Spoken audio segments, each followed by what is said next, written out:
యేసుక్రీస్తు నామంలో మీ అందరికీ శుభములు కలుగునుగాక. సెప్టెంబర్ 1 నుంచి మరి 40 దినాల ఉపవాస ప్రార్థన ప్రారంభించబడటం జరుగుతూ ఉంది.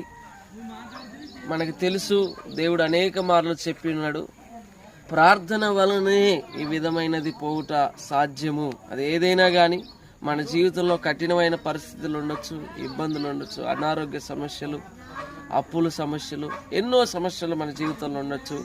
వాటన్నిటి విషయంలో యేసు ప్రభు వారు మనకు తెలియజేశారు, ప్రార్థన ద్వారానే, అది ఉపవాస ప్రార్థన ద్వారాగా మన జీవితంలో అద్భుతాలు, ఆశ్చర్య కార్యాలు జరుగుతాయని, అదే రీతిగా 40 దినాలు కూడా దేవుని యొక్క సహాయం కొరకు ప్రార్థన చేయబోతున్నాం. రండి, పాల్గొనండి. భద్రాచలం సారపాకనందు అగాపే ప్రార్థనా మందిరంలో ఈ యొక్క ఉపవాస ప్రార్థనలు జరుగుతున్నాయి. అందరినీ మేము ఆహ్వానిస్తున్నాం.